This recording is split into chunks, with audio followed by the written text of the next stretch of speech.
La Grande Renaissance, chapitre 1, Douce France. Alors que le soleil brillait déjà généreusement dans le ciel depuis quelques heures, une somptueuse roulotte, tirée par deux magnifiques juments reines de Sens, venait tout juste de fouler le sol du territoire rennais. La noble traction équine circulait avec fougue sur la promenade Marguerite-Yourcenar qui se déroulait, habilement bordée par l'avenue François-Château sur son flanc droit, et de la Sublime pour la prendre en étau. La Sublime, précédemment nommée la Vilaine durant de nombreux siècles, avait été le premier cours d'eau de Bretagne à être renommé depuis l'instauration de la Grande Renaissance. Cette nouvelle ère où l'humanité avait commencé à épanouir sa grandeur d'âme au travers d'un renouveau émotionnel, relationnel, spirituel, artistique et philosophique. Le fleuve s'écoulait maintenant avec une énergie nouvelle et une pureté retrouvée qui faisait rayonner l'abondance sur ses rives. Ce foisonnement était le fruit de toutes les attentions et intentions que l'on lui portait, et de petites assemblées de cueilleurs œuvraient quotidiennement pour récolter ce que la nature avait généreusement à offrir. En ce beau mois de mai, la roulotte dessinait son chemin parmi les promeneurs, les cyclistes, ainsi que les joyeuses bandes qui remplissaient caisses et paniers. Les contenants étaient alignés devant les framboisiers qui s'étendaient le long du mur séparant la promenade de l'avenue, mais aussi au pied des néfliers qui se dressaient fièrement sur la rive. Les deux habitants de la roulotte marquaient quant à eux des arrêts ici et là pour récupérer les différentes caisses alignées sur le sol, afin de les charger sur la longue charrette qui suivait fidèlement la roulotte. Ils étaient tous les deux vêtus d'un sarouel ainsi que du même poncho multicolore. Les deux comparses étaient de joyeux amuseurs publics qui aimaient être au centre de l'attention et ne rataient jamais l'occasion d'un bon mot ou d'une cabriole pour distiller un peu de joie et de magie ici et là, et leurs éclats de rire étaient des plus communicatifs. Les habitants du quartier leur avaient attribué le fantasque surnom de frères chamans qui leur allait à ravir. Quand ils s'arrêtèrent près d'une charmante jeune femme coiffée d'une queue de cheval et d'un petit chapeau bleu à plumes, l'un des deux pitres ne put s'empêcher de la saluer en se présentant sous le nom de Monsieur Cheval, qui en principe se déplaçait à cheval, sans pour autant être à cheval sur ses principes. Son intervention la fit lâcher un petit gloussement angélique, et ils repartirent quelques instants plus tard avec leur chargement, ravis de leur effet.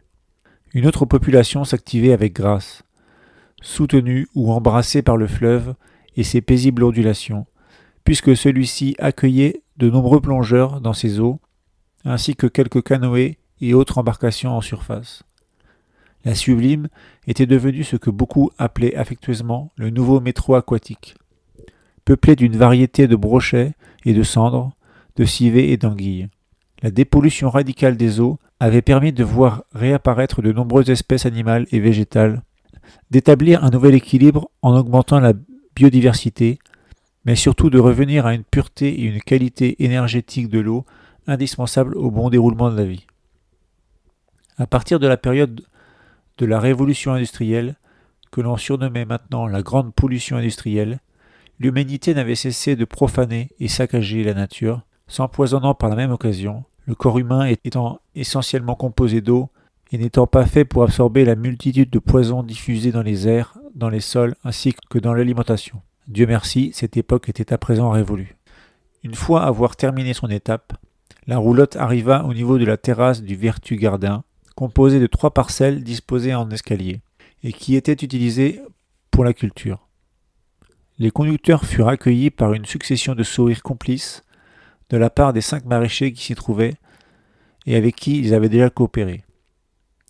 L'un des 2 voyageurs se rendit à l'arrière de la roulotte pour récupérer une caisse en plastique de chanvre contenant un lot de bouteilles en verre et rejoignit les ouvriers. Ils se souvenaient de chacun de leurs prénoms. Il y avait Fabrice, Marianne, Sophia, Pierre et Adam. Bonjour tout le monde. Pour ceux qui le souhaitent, nous avons des boissons fraîches à vous proposer. Elles sont produites et offertes par une petite boutique installée à la sortie de Cesson qui fait de délicieux jus de fruits en tout genre. Régalez-vous. Et en plus, renchérit son collègue, nous avons de délicieuses framboises qui viennent tout juste d'être ramassées. Une grève générale fut donc décrétée par la dizaine d'ouvriers afin de laisser place à la dégustation. Ils trinquèrent chaleureusement en entrechoquant les bouteilles puis s'installèrent sur les massifs tables de pique-nique en bois situés à quelques mètres de là. Adam fut le dernier homme à s'installer à table et visualiser mentalement la composition des parcelles afin d'expliquer aux deux arrivants quelles étaient les activités du mois. En bas, nous avons les carottes oranges de Colmar ainsi que les rouges de Berlsium. Ce sont des variétés précoces avec une agréable saveur sucrée. Nous les ramassons au début du mois. Il suffit juste de les arroser très légèrement au départ si la saison est sèche et ensuite de les laisser suivre leur cours. Puisque toutes nos semences ont été récoltées sur ce même sol et ont été sélectionnées par des épreuves de résistance au manque d'eau afin de les rendre les plus indépendantes possibles de l'action humaine.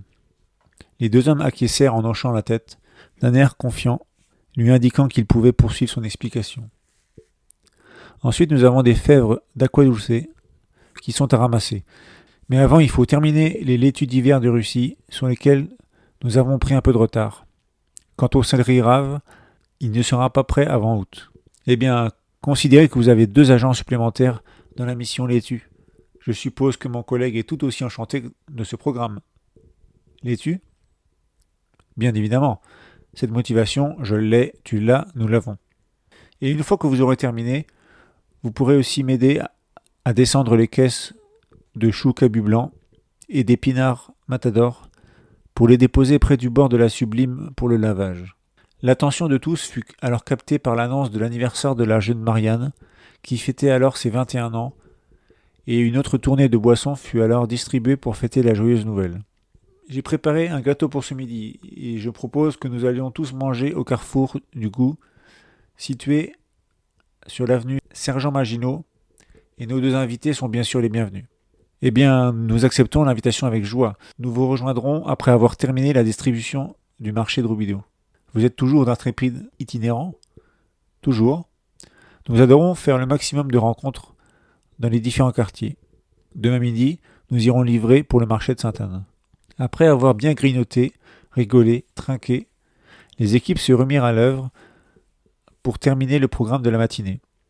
Les 2 hommes s'installèrent sur la parcelle du bas pour ramasser les laitues, semées pêle-mêle avec le reste des différents légumes et les plantes aromatiques.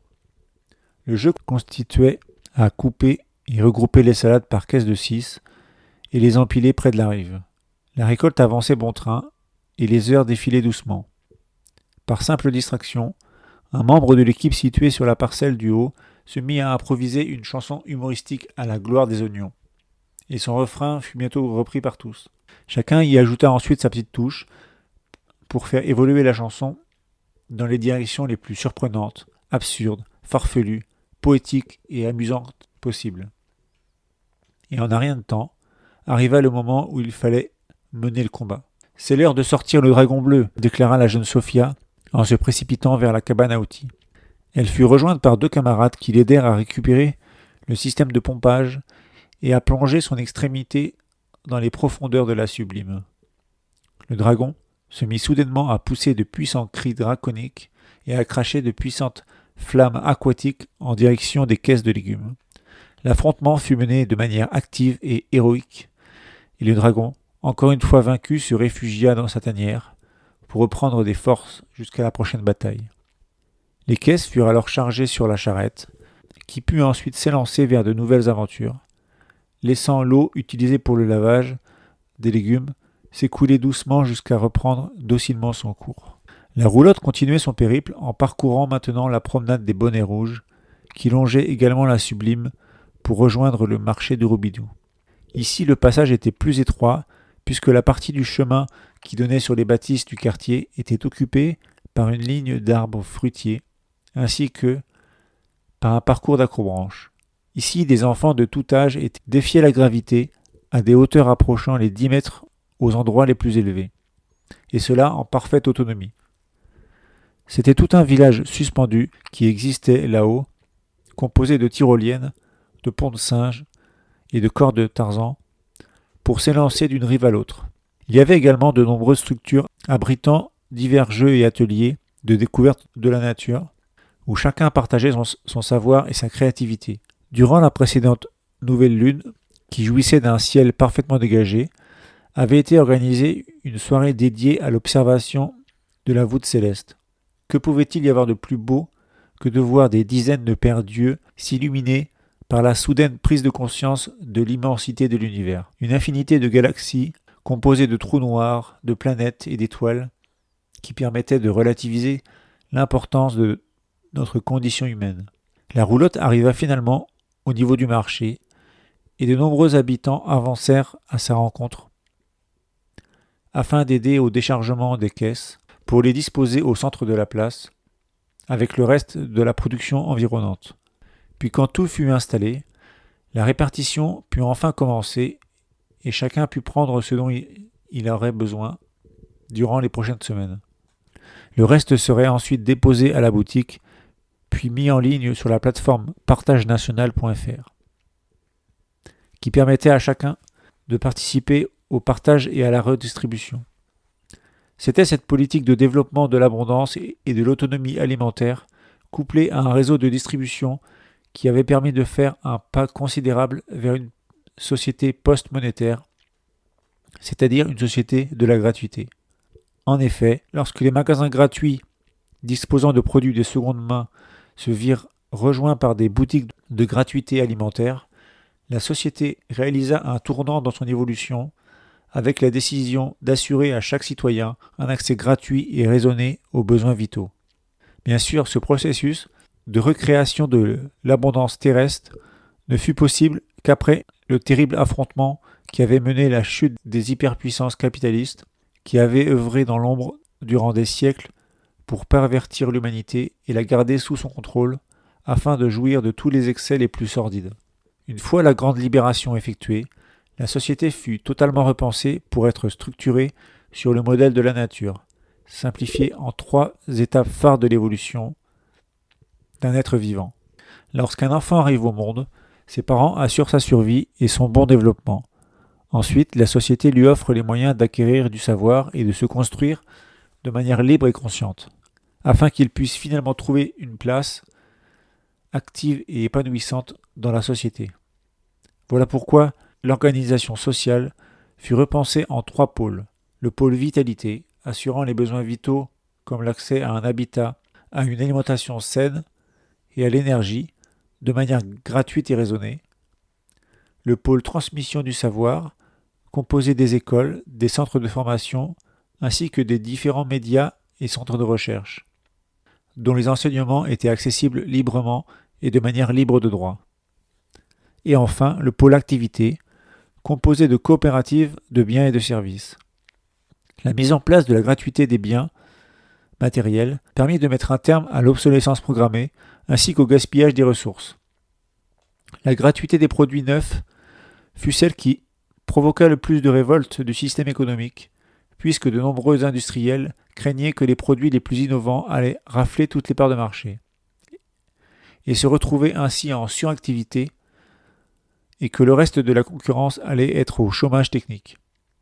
Mais le partage des connaissances et la mise en accès libre de droits des brevets à l'intérieur des zones ayant choisi la gratuité permit de niveler par le haut la qualité de la production et de dynamiser fortement l'intelligence collective. Les premiers pays ayant fait le pari fou de la gratuité à l'intérieur de leurs frontières ont vu leur développement atteindre des records inégalés, ce qui a rapidement forcé le reste du monde à leur emboîter le pas. Une fois sa mission achevée, la roulotte repartit au trot et les 2 frères chamans mirent le cap sur le carrefour du goût. « Dis-moi, vieille branche, et si nous allions manger un morceau ? Je commence à avoir un appétit d'ogre, pas toi ? Je dirais même plus, un appétit d'ogre vegan, mon cher. » Ils arrêtèrent leur transport au croisement de la rue Pierre-Amis et de l'avenue Sergent Maginot, prirent un moment pour caresser, brosser et nourrir les chevaux, puis ils entrèrent à l'intérieur de la cantine autogérée en apportant le reste de la nourriture de la matinée. Les 2 hommes furent accueillis par quelques amis de longue date ainsi que par la joyeuse équipe avec laquelle ils avaient passé une partie de la matinée. « Ah, voilà notre célèbre duo !» Ils se joignirent à l'équipe présente en cuisine et terminèrent la préparation de tomates farcies aux champignons, poireaux et ristes d'aubergines, puis se lancèrent dans la réalisation de tartes soleil aux épinards. Une fois avoir préparé un certain nombre de plats, ils rejoignirent leurs amis pour débuter le repas, Quand les premiers sortis de table se mirent à la vaisselle et que les nouveaux arrivants se dirigèrent à leur tour en cuisine. Depuis sa création, la cantine n'avait pas connu un seul jour d'interruption, puisque de jour comme de nuit, il y avait toujours un appétit à rassasier et l'on pouvait y venir à toute heure en respectant le cycle d'organisation. Alors que toutes les assiettes de la table étaient vides, Marianne se rendit en cuisine pour récupérer un chariot roulant afin de l'approcher de ses amis. Je vous présente l'assistant qui réalisera le gâteau aux 7 chocolats. Sur le chariot était installée une large imprimante 3D raccordée à de multiples poches remplies de crème. Elle sélectionna sur l'écran d'accueil le modèle de la cathédrale Saint-Pierre de Rennes grâce au moteur de recherche et lança l'impression. La machine se mit en route et commença la réalisation du majestueux bâtiment de style classique de 48 mètres de haut à l'échelle 1/100. La cathédrale commença à s'élever à l'identique, avec son imposante façade composée de 2 tours à 5 étages, habillée de puissantes colonnes sculptées. Lorsque l'impression fut terminée, elle se saisit d'un long couteau de cuisine afin d'ouvrir le gâteau en deux pour en dévoiler l'intérieur. Avec ses inatteignables plafonds, ses gigantesques colonnes marbrées, ses immenses fresques, sculptures et tableaux reproduits à la perfection. Pour celui qui avait eu l'occasion de la visiter, l'expérience de cette impression avait quelque chose de mystique. J'ai dans ma part un petit bloc de rangée de chaises qui est assez croquant, déclara Pierre en découpant un morceau avec ses cuillères. Dans la mienne, poursuivit Sophia, j'ai eu le droit à quelques colonnes et tableaux. Mais le plus savoureux doit être le sublime orgue qui se trouve dans l'assiette de Marianne. Tout en prenant le soin de déguster leur part, les 2 frères chamans décidèrent du déroulement de leur après-midi. Je propose que nous allions jouer de la musique dans la rue. Il y a cette boutique à Sainte-Anne qui réalise des instruments de musique et nous serons à notre aise dans les petites rues pavées. Et en plus, nous serons à proximité du prochain marché. C'est parfait. Tu as déjà fini ? Tu as un bon coup de fourchette. En garde. Les 2 hommes se redressèrent et se firent face pour entamer un duel épique, mais furent bientôt rejoints par une nuée de jeunes enfants qui se lancèrent eux aussi dans la bataille avec une énergie irrépressible. Les initiateurs furent vite encerclés et attaqués de toutes parts, et un 3e bras, chacun, n'aurait pas été de trop. Ils avaient voulu de l'action, c'était chose faite. Ils allaient livrer ici le combat de leur vie. Le souffle court, ils réussirent cependant à percer les lignes ennemies et à se réfugier dans un coin de la pièce pour trouver un peu de repos. Mais très vite, un autre cercle se forma autour d'eux. Au bout de quelques minutes de franche rigolade, une poignée d'adultes ne put pas résister plus longtemps à l'appel des armes et vint à la rescousse des 2 clowns qui agitaient désespérément le drapeau blanc. Après avoir rendu les armes, les vaincus prirent la fuite en reprenant les commandes de leur véhicule et arrivèrent sur la place Sainte-Anne en milieu d'après-midi. Ils se rendirent dans une boutique spécialisée dans la réparation des guitares, située dans la rue Pont au Foulon. Cette petite ruelle piétonne pleine de charme, avec ses pavés irréguliers et ses échoppes à pans de bois d'un autre temps. À l'intérieur étaient exposés de nombreux modèles aux formes classiques, rien d'extravagant, mais tout était en excellent état. Si les 2 nomades avaient été un tant soit peu musiciens, ils auraient pu faire la différence entre les différents modèles. Mais là n'était pas leur intérêt. Il leur fallait simplement une guitare pour accompagner leur pitrerie. Le gérant de la boutique était un homme élégant, un peu rigide dans sa posture, le menton relevé comme s'il inspectait incessamment le niveau de propreté des plafonds, ce qui faisait de lui la cible idéale de leur mise en scène. Ils se dirigèrent vers lui en attrapant une guitare au passage. « Bonjour mon cher, nous allons emprunter cette magnifique guitare pour notre prochain spectacle. »« Bien. Avez-vous besoin de conseils ou d'accessoires ? » ?»« J'ai votre accord pour la désaccorder ? » ?»« Mais pourquoi diantre voulez-vous la désaccorder ? » ?»« Eh bien, pour m'assurer qu'elle sonne faux. Cela ajoute un effet comique indépassable à notre numéro. » »« Vous semblez contrarié. C'est-à-dire, je suis un peu perfectionniste. Et j'ai un profond respect pour mes instruments et pour l'art musical. Rien que de savoir que vous allez jouer de manière disharmonieuse, j'en ai des palpitations. Vous tracassez pas. Nous en prendrons le plus grand soin, je vous le promets. Alors c'est entendu. Merci de m'avoir rassuré. Ils remercièrent le tenancier et s'installèrent à quelques mètres de la boutique en choisissant l'endroit idéalement situé pour avoir un maximum de passage au niveau du carrefour. Après avoir réalisé une série d'échauffements vocaux et avoir totalement désaccordé la guitare de manière à la rendre la musique la plus chaotique possible, ils entamèrent l'improvisation de chansons en captant de petits détails amusants parmi le flot de passants. La dame avec son chapeau vert marchait sans en avoir l'air, le bras lancé et l'œil sévère. Elle a un bien joli derrière. Elle se retourna surprise et amusée en affichant un large sourire qui déclencha une série de rires farfelus de la part des deux compères. Sourire, on avait dit un joli sourire. Ah oui, tu as raison, il faut sourire aux gens.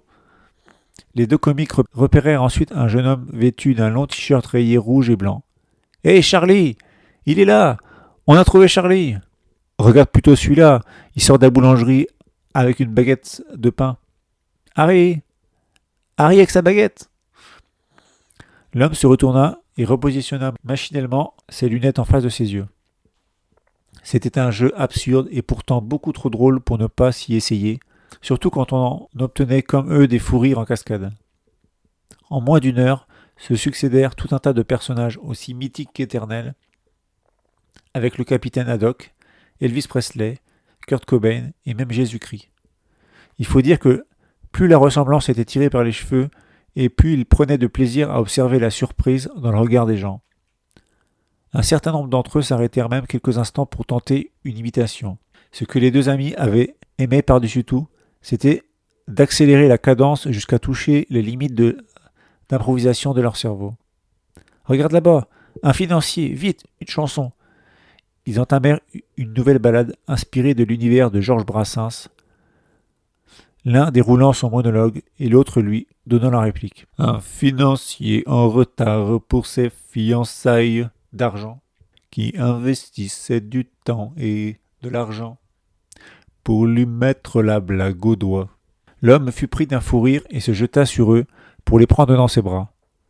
Vraiment les gars, j'ai pas le temps mais vous m'avez bien fait marrer. Il reprit rapidement sa course sur quelques mètres, hésita, repartit, puis fit volte-face pour revenir vers eux. Bon finalement, je reprendrai ma compta en soirée. Tiens, passe-moi ta guitare que je m'y essaye. Il réalisa bien vite que les cordes étaient aussi tendues qu'un retraité imbibé de tiponche. Elle est totalement désaccordée, ta gratteuse. Bon, déjà, on va attendre tout ça et s'accorder en 432 Hz. C'est la fréquence du bien-être. Ses doigts s'agitèrent sur les cordes afin d'apporter quelques ajustements bienvenus, puis firent sonner un premier accord. Voilà, avec une belle fréquence de magie, un peu d'amour, là, on est parti. Il entama un sublime solo de guitare qui ne mit pas longtemps à subjuguer la foule. C'était comme si l'univers s'était mis à parler. Vibre avec intensité, enchante ta destinée. Dans ton cœur, dans ta tête se trouvent les amulettes pour embraser la vie des flammes de la poésie. Le spectacle comique avait maintenant pris une autre tournure, plus musicale, qui reçut de nombreux applaudissements. L'homme d'affaires adressa un sourire complice aux deux clowns pour les remercier de lui avoir prêté la guitare et leur signifia qu'il était prêt à la rendre. « Vas-y, amuse-toi encore un peu si ça te fait plaisir, les gens ont l'air de beaucoup apprécier. » Il fut ravi d'avoir la possibilité de poursuivre et enchaîna donc sur deux autres morceaux divinement interprétés qui ravirent les nombreux passants qui s'étaient regroupés devant lui. Les deux acolytes s'écartèrent gênés afin de laisser plus de place aux nouveaux arrivants. Ils étaient à vrai dire un peu confus, à la fois curieux et heureux de découvrir ce musicien de talent, mais également un peu contrariés de le voir s'accaparer l'attention du public. Son visage à lui pétillait de joie et rayonnait sans limite à chaque fois qu'il avait l'occasion de jouer, ce qui arrivait rarement. Il aurait pu choisir de se consacrer pleinement à la musique et de parcourir la France entière à la poursuite du public, mais il avait compris depuis longtemps que sa joie ne l'aurait pas accompagné sur la route, et que la musique était pour lui un plaisir à déguster avec parcimonie. Le succès de ces quelques chansons avait réchauffé son cœur, et il décida qu'il était temps de reposer l'instrument pour ne pas abuser de la gentillesse de ces deux jeunes gens. Il déposa religieusement la guitare dans les bras qu'il lui avait confiés, joignit ses mains en termes de gratitude, puis s'éclipsa doucement sans ajouter un mot. C'est le moment de laisser l'ambiance retomber et d'aller boire un verre, chers collègues. Les deux hommes ramenèrent l'instrument à leur propriétaire, puis s'installèrent en terrasse afin de se désaltérer. Les trois saltimbanques étaient installés en terrasse pour faire de plus amples connaissances autour d'un verre. L'homme d'affaires était intrigué par cet intrépide duo, et son esprit d'analyse les bombarda de questions afin d'arriver à comprendre ce qui les animait. Alors si je vous résume, vous êtes à mi-temps dans le transport alimentaire, et le reste du temps, vous faites des petites missions ici et là. C'est vrai, nous avons notre agréable routine, tout en vivant au jour le jour d'eau fraîche et d'humour. Pour le moment, poursuivit son collègue, en focalisant son regard sur une sublime femme brune qui venait de s'installer à la table voisine. Pour le moment, je n'ai pas encore trouvé un projet de vie pour lequel j'aurais envie de m'investir pleinement. Il tourna légèrement sa chaise afin de pouvoir la regarder sans avoir à tourner la tête. Ça, c'est intéressant. Comment vous vous appelez au fait ? Moi, c'est Mystique. Et lui, c'est Kavi. Eh bien, Mystique, vous me semblez encore jeune, mais il est important de partir à la recherche de ce projet qui t'anime au fond de toi. Avant la mise en place de la gratuité, tout le monde n'avait pas le temps de partir à la recherche de ses aspirations profondes, ni les moyens de les mettre en œuvre. Pour ma part, j'ai passé plus d'1 an à méditer sur ce point, et j'ai lancé mon activité dans le but d'aider ceux qui le souhaitent à faire ce chemin intérieur et de bâtir une vie épanouissante. Comme le disait le philosophe Balou, il en faut peu pour être heureux. Vous savez, Kavi, il n'existe pas de formule magique qui permette de contourner les étapes à franchir pour réaliser ses rêves. Et moi, je répondrais que si ton bonheur dépend d'une joie future, c'est que tu envisages toujours la vie comme un combat à mener, avec ce que tu crois être, ce que tu crois devoir réaliser pour atteindre le bonheur. C'est une course sans fin vers un bonheur inatteignable si tu n'as pas trouvé la joie de ta vie actuelle. L'important n'est pas ce que tu vas réaliser, mais comment tu vas le réaliser. Est-ce que tu vas te mettre la pression pour atteindre cet objectif, coûte que coûte, ou alors tu vas offrir ce rêve au monde en mettant ton énergie au service d'une harmonieuse coopération avec lui. Pour ma part, conclut Mystique, je pense que vous avez tous les deux une part de vérité. C'est à chacun de se poser la question et de trouver sa propre réponse.